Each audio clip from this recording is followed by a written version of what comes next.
رحیم در ویدیو قبلی ما شما سر پرایمری کی و فورین کی کار کرده بودیم. چه قسم فورین کی ها را در کامبو باکس جایگزین کنیم و او را چه قسم در دیتابیس از توسط جاوا را انزرت کنیم. امروزی را میخوانیم که مثلا سری آل استودنت کلیک کنیم، باید دیجا مکمل شاگردات شوه دیجا بیایه. خیلی به خاطر این کار ما از صفر شروع میکنم. دیجا یک پروژه جدید میگیرم، یک جی فریم فارم و نام میتم که آل استی. ایرا ما دیزاین میکنم.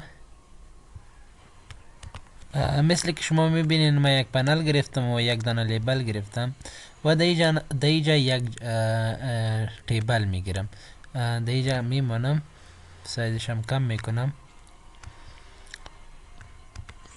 خب ایرا باید ما دا جی فریم با اینترنل فریم تبدیل کنم تا که در امو اینترنل فریم شوه جایگزین شوه. نام این کلاس ما شما آلیستی است. ما میگم دا پروژه فریم میایم در نمی پروژه وقتی که سری کلیک شوه باید خب ایرا دیجا ای درس رو شما خوانده بودین. نام کلاس نوشته میکنم و یک دانه نام برشان میتم که آل است. خب وقتی که سری بتن کلیک شوه باید او دیجا باز شوه. ای درس است که شما خواندین.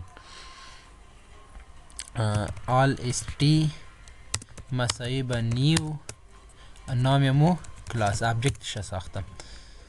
خب قصد که شما میبینین نام اینترنل فریم ما شما جی اینترنل فریم یک است. خیلی برشان میگم جی اینترنل فریم یک دات ست کانتنت دات ست کانتنت پن و دیجا نام مو اینترنل فریم ما شما آلیستی است. ایرا میمانیم و آلیستی را ویزیبلیتی شبه ست ویزیبلشم ترو میکنیم که دو وجود شوه بیایه. وقتی که پروژه را ما شما رن کنیم ایرم کلیک میکنم دیجا این میایه و سریال استودنت کلیک کنم دیجا این فارم چی میشه میایه.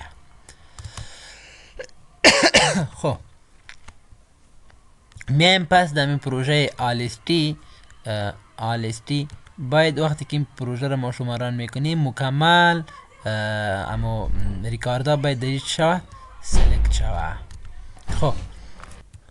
خب یعنی مکمل ریکاردا دیجا شوه سلکت شوه. ایرا در داخل یک دانه میتود قرار میتم. یک میتود برشان میسازم با نام public void all st.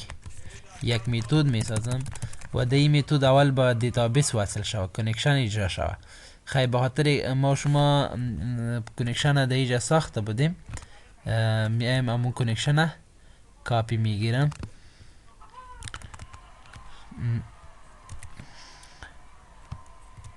خب دیجا اول ترای و دیگهشم کش. خب یک دان اکسپشن برشان تعیین میکنم اکسپشن EX و داخل مترای کنکشن قرار میدم. خب ما مکمل اسکیل از پکیجایش ایمپورت میکنم اسکیل ستار. خب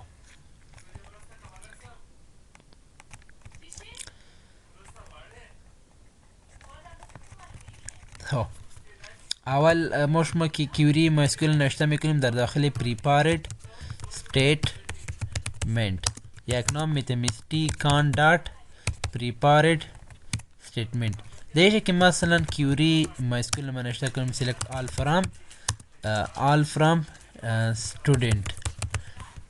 دیگه در زم بیایم در دیتابیس آنلاین دی بی یک جدول از با نام student. مکمل ایره چی میکنیم سلکت میکنیم. خب این سلکت میشه باید یک دیتا را چی کنه بگیره.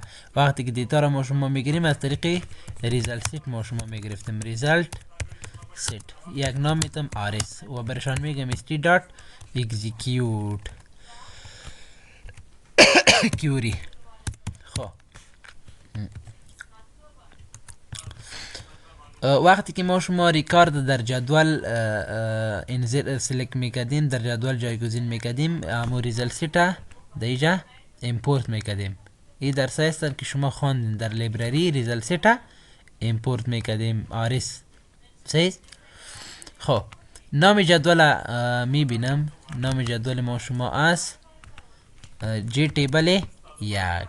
خیبرشان میگم جی تیبل یک دات ست مدل و برشان میگم آرس دات نمو چیزا که امپورت کرده بودیم دیجا. خب او در پروژه دیگه ما امپورت کردم بخاطر آرس ما شما یک چیز امپورت میکردیم امپورت کنیتا دات پروتنت دات اسکویل و دات دی بی یوتیلز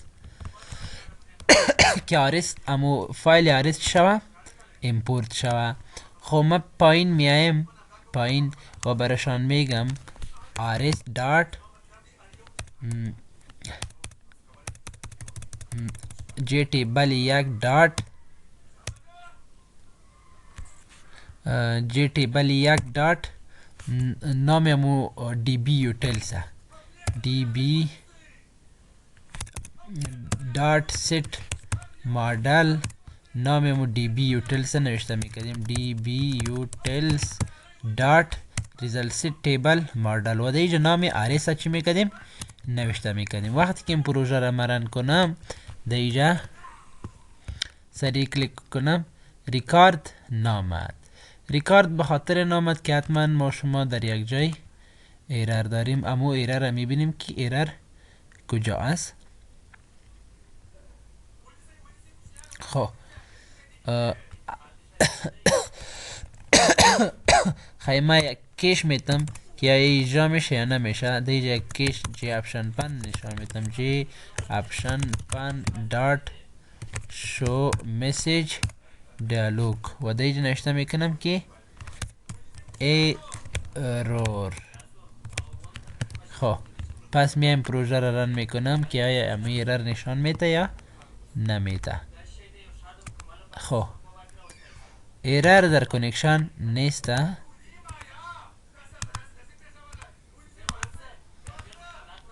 میایم پس دیجا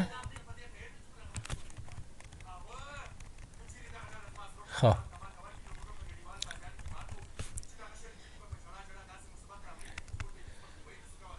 من ناممو student دیجا ببینیم که student است یعنی select کو برای ما all from student. خب بخاطر نمیاره که این کود ما شما ببینین در یک میتود ساختیم و این میتود ما کال نکردم. خیلی این میتود ما در خود کانسترکتور کال میکنم که یک میتود باید شوه یا کال شوه که ایجا شوه. خیلی میتود در کانسترکتور چی کردم کال کردم. خیلی میایم این دفعه کار میکنه انشالله.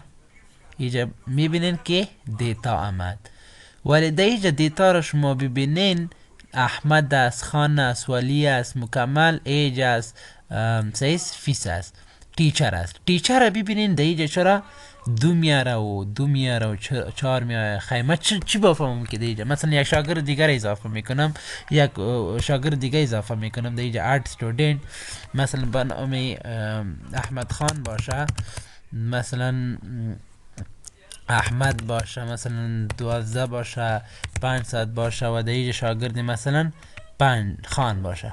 این اضافه میشه و دیجا چی میشه میایه. خب وقتی که ببینین دوجا 5 باید نام استادش بیایه. چرا عدد میاره؟ به خاطر عدد میاره که دیجا ما شما تیبل تیچر فورین کی ساختیم و فورین کی همیشه چی است؟ عدد است. شما یک درس خوانده بودیم که چه قسم میتونیم دو تیبل با هم جوین کنیم. خیلی دیجا من یه تیبل برتان دیجا جوین میکنم و کیوری را دوجا برتان ایجا میکنم. خیلی سلکت کو all from student و جوین کو با کدام جدول؟ با جدول تیچرز. رابطه چی است؟ آن به د استودنت هم یک نام میتم allies اس و تیچر هم یک نام میتم مثلا تی. ای درس شما خواندین اس دات تیچر، یعنی این فورین کی مساوی با چی است؟ تی دات تی آی دی است. فورین کی را مساوی با چی قرار دادم؟ پرایمری کی را. ببینید مکمل جدول برای ما شما چی کرد؟ سلکت کرد و دیجا من مکمل کالما را نمیخوایم، برشان میگم از s.sid را برای ما بیار، از s.sname برای ما بیار، از s.sfname برای ما بیار، s.age بیار، از s.fis بیار و از s.teacher برای ما کار نیست بخاطر که او فورین کی است به شکل عدد است. خیلی برشان میگم t.tname برای ما چیکو بیار. ببینین ما کیوری را اگر اجرا کنم نام شاگرد، ایدی شاگرد، نام پدرش، ایج، عمر و نام استاد برای ما شما چی میکنه؟ میاره. خیلی نمی کیوری را دوجه نوشته میکنم. ای را شما خوب متوجه شوین، ای درس شما خواندین. خیلی بجای سلکت آل فرام تیچر سلکت آل فرام شد دیجا آلیستی سلکت آل فرام استودنت نوشته نمیکنم، اونمو کیوری را دیجا نوشته میکنم. خیلی ما وقتی که این پروژه را رن کنم این مشکل انشالله که حل میشه.